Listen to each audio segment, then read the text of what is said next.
ahead and read the camera. I don't remember learning how to speak English, but one of my earliest school memories is learning how to speak Spanish. I studied Spanish all through grade school, high school, and into my years at Tulsa Community College. And this study inspired a fascination in me of different cultures. Because of this, I did not understand the reaction to the Coca-Cola ad last year in the Super Bowl. This ad showed America the Beautiful in many different languages. To sum up the responses, I'll use one congressman's quote of Teddy Roosevelt. "We have room for but one language, and that is the English language." Americans have an English-only mindset, and this has created a deficiency in our business and educational systems.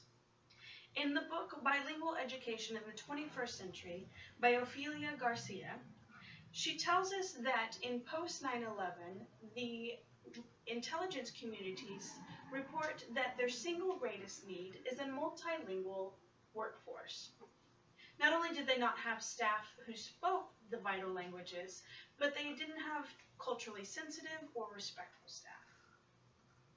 Joe Lineff of the Washington University Political Review reports that 25% of the world speaks English, while at the same time only 34% of Americans speak a language other than English. Nelson Mandela says that if you talk to a man in a language he understands, it goes to the head. But if you talk to him in his language, it goes to the heart. Language learning has never been about just words. It's about learning a culture, learning how the culture communicates, how they function, and what their passions are. And with our lack of a multilingual workforce, our business and intelligent communities are severely handicapped. Let me tell you about a case study done here in Oklahoma by Lucretia and Tony Litherland. They studied an Oklahoma City elementary school in which a dual language immersion program had been started. And the goals of that program were to improve fluency in English and Spanish-speaking students, as well as to enrich their self-esteem and cross-cultural involvement. The success of this school was illustrated by the at-grade level proficiency by all students in not only one language, but two, as well as by the positive responses from all the parents.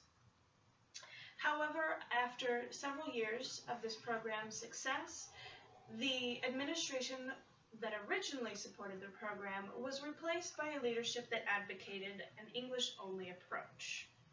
At the same time, No Child Left Behind began to take effect and refocused funding for other subjects.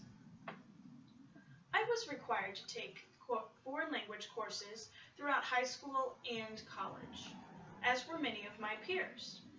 So is this not enough? Does this not create a multilingual community?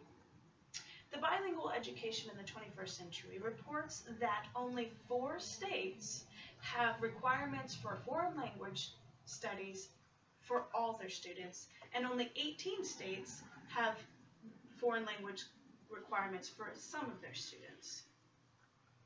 Education is a long-term solution. Nelson Mandela says that education is the most powerful weapon which you can use to change the world. Language enterprises, in their Language for All final report, writes of their vision to create a widespread bilingual education acceptance in the next 10 years. This does not mean that we start educating in 10 years, but that we start now and increase our bilingual education for the rest of our lives. European countries tend to have a different approach to bilingual education. Instead of merely tolerating, like here in the US, they actively encourage bilingual education. They have created programs in which you study a non-language subject, like math, in a second language. This encourages the information from the non-language subject to go beyond a head knowledge into being an everyday application. Let me give you a couple of examples of how this works in our local town. Eisenhower International School has 2 dual language immersion programs, one in French and one in Spanish. They have a study abroad program in which 15 students a year participate. There's also the dual language immersion program, which focuses on having 50% English speaking students and 50% Spanish speaking students. Michelle Lynn of Fox 23 News reports that this increases a cross-cultural interaction in which the students are able to not only learn the language in class, but as well through lunch, recess, and throughout the day. So how can we increase bilingual education? Well, it starts with you and I. 1 word a day in a new language, and eventually it'll be a conversation. Perhaps you'll make a friend who has a different native language than you. Now, there may be some concerns for expenses, but it has been generally shown that there is federal funding if it is preceded by proper local support. So how do we create a proper local support? Get to know your representatives. Find out which of them cares about education or global sensitivity and respect. You can also volunteer in your communities. There are opportunities with Tulsa Library and with your school systems. So was Teddy Roosevelt right? Is there room in America for only English? Certainly English is an important part of our heritage, but we're also known as the melting pot. Our nation is made up from many people from all over the world, all of which bring their own languages, cultures, and experiences. Let's learn from our richly diverse nation to not only how to communicate with each other, but how to respect each other. Will the next Coca-Cola ad that celebrates our natural diversity inspire such outrage? Let's learn to look forward to a nation, a multilingual nation, and a key part of this world.